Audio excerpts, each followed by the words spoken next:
ओम शांति। 9 मार्च 2022 बाबा के महावाक्य।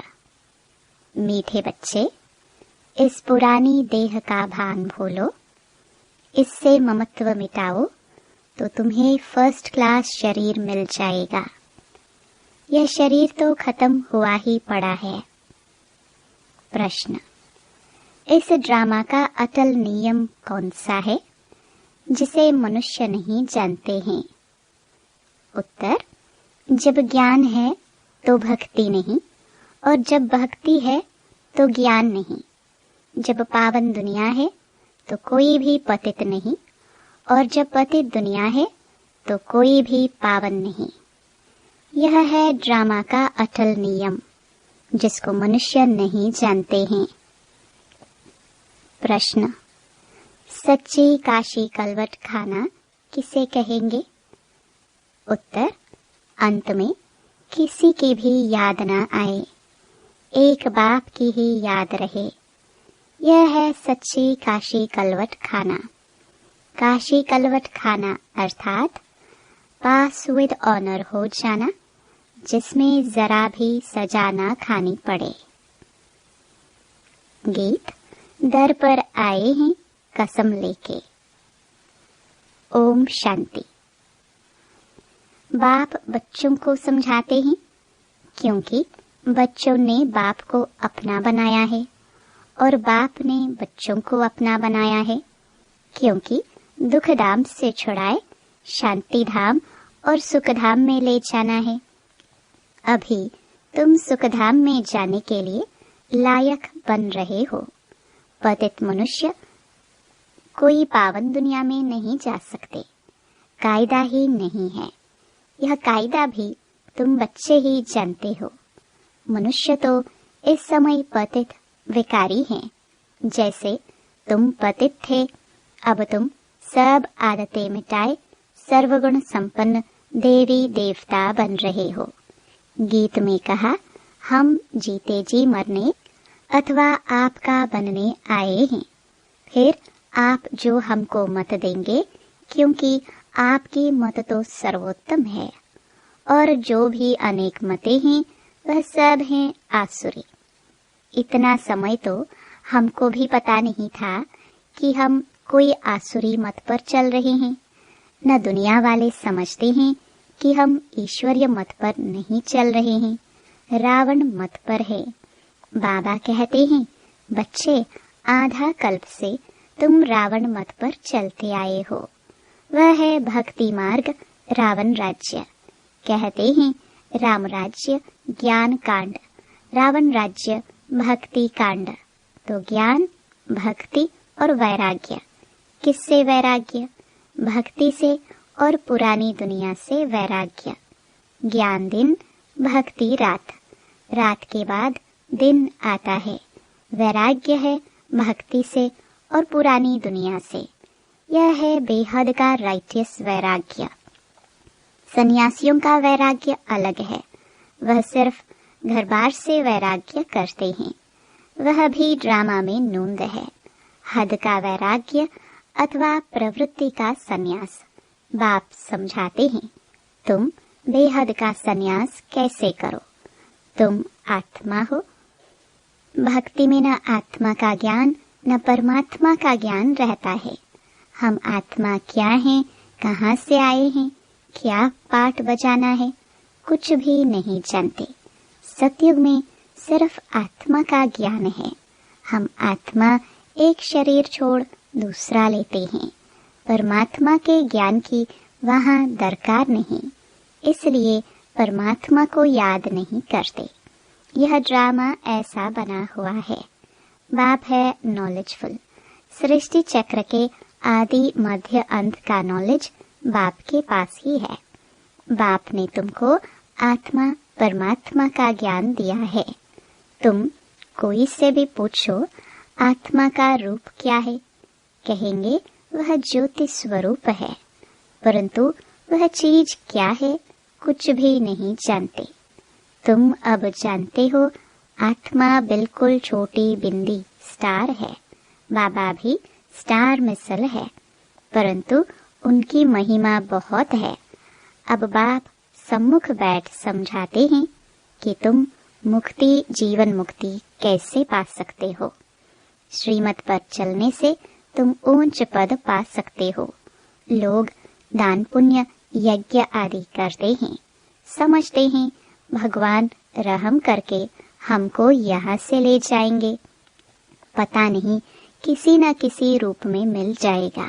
पूछो कब मिलेगा तो कहेंगे अभी बहुत समय पड़ा है, अंत में मिलेगा। मनुष्य बिल्कुल अंधेरे में है, तुम अभी सोचरे में हो। तुम अब पतितों को पावन बनाने के निमित्त बने हो। गुप्त रूप में तुम्हें बहुत शांति से काम लेना है। ऐसा प्यार से समझाओ जो मनुष्य से देवता अथवा कौड़ी से हीरे मिसल चुटकी में बन जाए। अब बाप कहते हैं कल्प कल्प मुझे आकर तुम बच्चों की सेवा में उपस्थित होना है। यह सृष्टि चक्र कैसे चलता है वह समझाना है। वहाँ देवताएं बहुत मौज में रहते हैं। बाबा का वर्षा मिला हुआ है, कोई चिंता व फिक्र की बात नहीं। गाया जाता है गार्डन ऑफ अल्लाह। वहाँ हीरे जवाहरों के महल थे, बहुत धनवान थे। इस समय बाबा तुमको बहुत धनवान बना रहे हैं ज्ञान रत्नों से। फिर तुमको शरीर भी फर्स्ट क्लास मिलेगा। अब बाबा कहते हैं देह अभिमान छोड़ देही अभिमानी बनो। यह देह और देह के संबंध आदि जो भी हैं सब मटेरियल हैं। तुम अपने को आत्मा निश्चय करो। 84 जन्मों का ज्ञान बुद्धि में है। अब नाटक पूरा होता है, अब चलो अपने घर। बुद्धि में यही रहे कि बस अब इस मटेरियल को छोड़ा कि छोड़ा। तब तो बुद्धि योग बाप के साथ रहे और विकर्म विनाश हो। गृहस्थ व्यवहार में कमल फूल समान रहना है, उपराम होकर रहो। वानप्रस्थी घर बार से किनारा कर साधुओं के पास जाकर बैठ जाते हैं, परंतु यह ज्ञान नहीं कि हमको मिलना क्या है। वास्तव में ममत्व तब मिटता है जब प्राप्ति का भी मालूम हो। अंत समय बाल बच्चे याद न आए, इसलिए किनारा कर देते हैं। यहाँ तुम जानते हो इस पुरानी दुनिया से ममत्व मिटाने से हम विश्व के मालिक बन जाएंगे। यहाँ आमदनी बहुत भारी है। बाकी जो कुछ करते हैं अल्पकाल सुख के लिए पढ़ते हैं, भक्ति करते हैं अल्पकाल सुख के लिए। मीरा को साक्षात्कार हुआ परंतु राज्य तो नहीं लिया। तुम जानते हो बाबा की मत पर चलने से भारी इनाम मिलता है। प्योरिटी, पीस, प्रॉस्पेरिटी स्थापन करने लिए तुमको कितनी प्राइस मिलती है। बाप कहते हैं अब देह का भान उड़ाते रहो। हम आपको सत्युग में फर्स्ट क्लास देह और देह के संबंधी देंगे। वहाँ दुख का नाम निशान नहीं। इसलिए अब मेरी मत पर एक्यूरेट चलो। मम्मा बाबा चलते हैं, इसलिए पहली बादशाही उन्हों को ही मिलती है। इस समय ज्ञान ज्ञानेश्वरी बनते हैं, सत्युग में राज राजेश्वरी बनते हैं। जब ईश्वर के ज्ञान से तुम राजाओं का राजा बन जाते हो, फिर वहाँ यह ज्ञान नहीं रहता है। यह ज्ञान तुमको अभी है। देह का भान अब तोड़ना है। मेरी स्त्री, मेरा बच्चा, यह सब भूलना है। यह सब मरे पड़े हैं। हमारा शरीर भी मरा पड़ा है। हमको तो बाबा के पास जाना है। इस समय आत्मा का भी ज्ञान किसको नहीं है। आत्मा का ज्ञान सत्युग में रहता है। सो भी अंत के समय जब शरीर बूढ़ा होता है तब आत्मा कहती है अब मेरा शरीर बूढ़ा हुआ है, अब मुझे नया लेना है। पहले तुमको मुक्ति धाम जाना है। सत्युग में ऐसे नहीं कहेंगे कि घर जाना है। नहीं, घर लौटने का समय यह है। यहाँ सम्मुख कितना ठोक ठोक कर तुम्हारी बुद्धि में बिठाते हैं। सम्मुख सुनने और मुरली पढ़ने में रात दिन का फर्क है। आत्मा को अब पहचान मिली है। उसको ज्ञान के चक्षु कहा जाता है। कितनी विशाल बुद्धि चाहिए।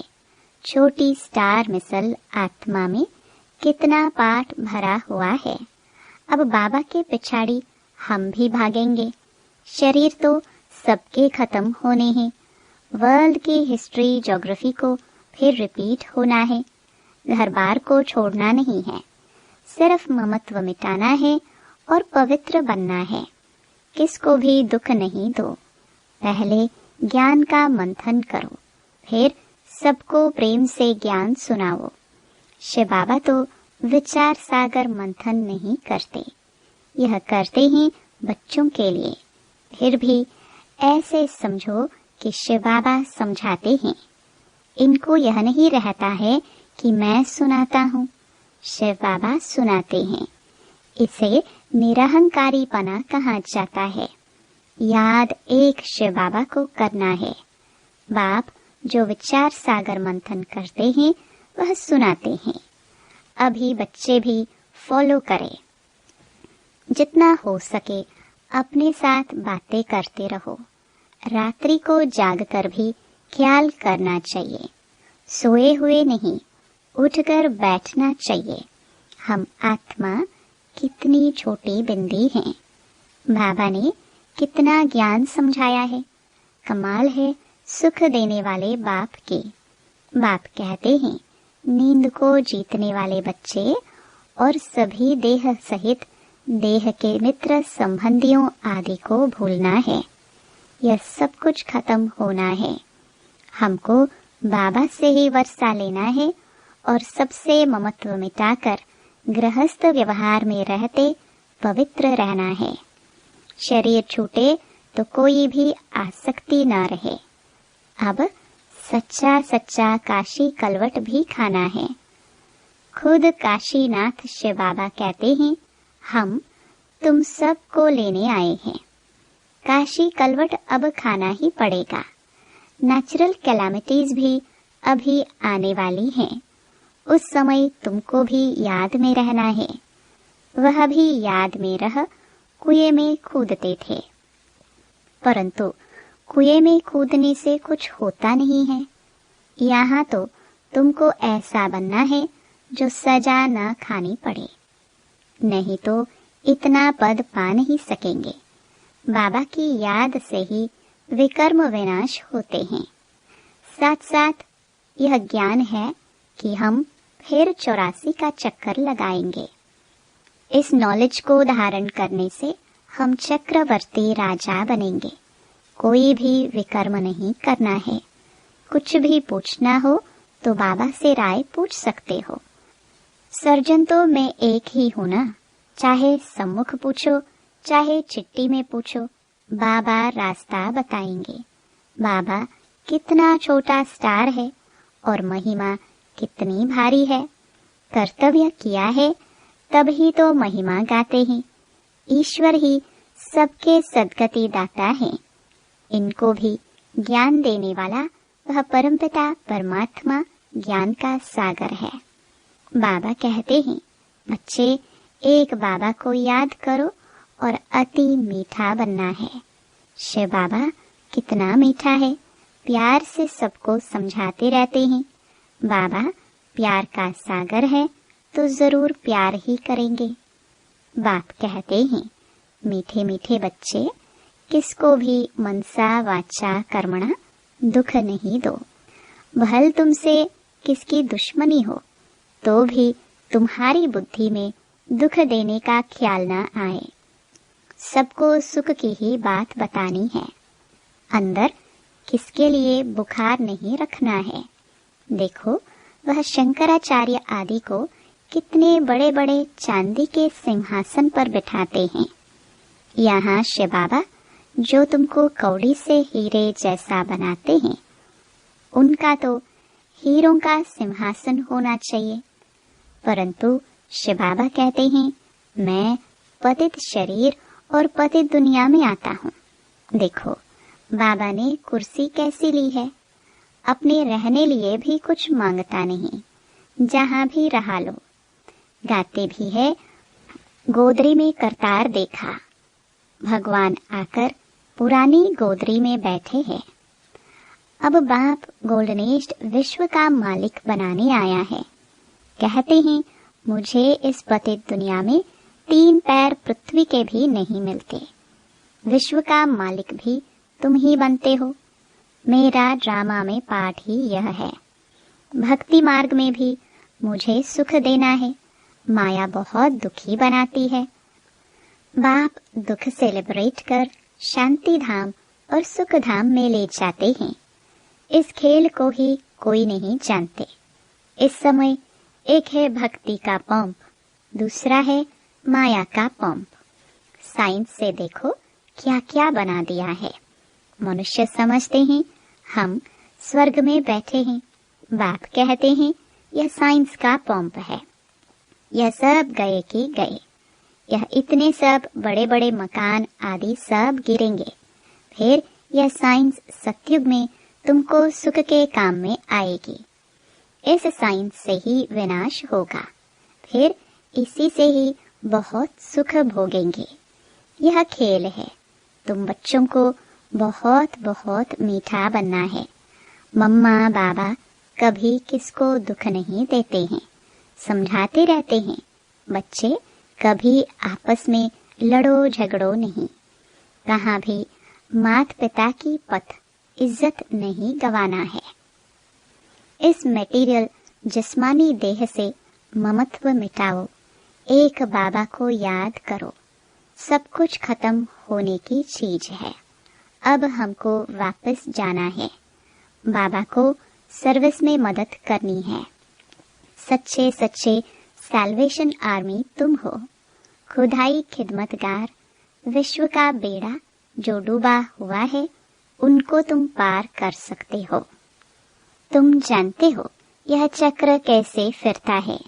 सवेरे 3-4 बजे उठकर बैठ चिंतन करो तो बहुत खुशी रहेगी और पक्के हो जाएंगे। रिवाइज नहीं करेंगे तो माया भुला देगी। मंथन करो आज बाबा ने क्या समझाया। एकांत में बैठ विचार सागर मंथन करना चाहिए। यहाँ भी एकांत अच्छी है। अच्छा, मीठे मीठे सिखिलदे बच्चों प्रति माता पिता बाप दादा का याद प्यार और गुड मॉर्निंग। रूहानी बाप की रूहानी बच्चों को नमस्ते। धारणा के लिए मुख्य सार। पहला, मनसा वाचा कर्मणा किसी को भी दुख नहीं देना है। किसी की बात दिल में नहीं रखनी है। बाप समान प्यार का सागर बनना है। दूसरा, एकांत में बैठ विचार सागर मंथन करना है। मंथन कर फिर प्रेम से समझाना है। बाबा की सर्विस में मददगार बनना है। वरदान, अपने चेहरे और चलन से रूहानी रॉयल्टी का अनुभव कराने वाले संपूर्ण पवित्र भव। रूहानी रॉयल्टी का फाउंडेशन संपूर्ण पवित्रता है। संपूर्ण प्योरिटी ही रॉयल्टी है। इस रूहानी रॉयल्टी की झलक पवित्र आत्मा के स्वरूप से दिखाई देगी। यह चमक कभी छिप नहीं सकती। कोई कितना भी स्वयं को गुप्त रखे, लेकिन उनके बोल, उनका संबंध संपर्क, रूहानी व्यवहार का प्रभाव उनको प्रत्यक्ष करेगा। तो हर एक नॉलेज के दर्पण में देखो कि मेरे चेहरे पर चलन में वह रॉयल्टी दिखाई देती है। वह साधारण चेहरा, साधारण चलन है। स्लोगन, सदा परमात्म पालना के अंदर रहना ही भाग्यवान बनना है। ओम शांति। मेरे मीठे मीठे भाई और बहनों, बाबा के इस अनमोल खजाना यानी ज्ञान रूपी मुरली को जन जन तक पहुंचाना हम सब की कर्तव्य नहीं बल्कि धर्म है। मैं तो अपना धर्म निभा रही हूँ, अब आपकी बारी। आप भी अपनी व्हाट्सएप और फेसबुक और दूसरे सोशल मीडिया के ग्रुप में शेयर कीजिए। क्या पता आपके इस नेक काम की वजह से किसी की ज़िंदगी जीने की एक नई राह मिल जाए। और हाँ, आप भी इस YouTube चैनल को सब्सक्राइब कर लीजिएगा ताकि आपको भी रोजाना बाबा की मुरली को सर्च करना ना पड़े। शिव बाबा की अमृत वर्षा हम सब पर ऐसे ही बरसते रहे।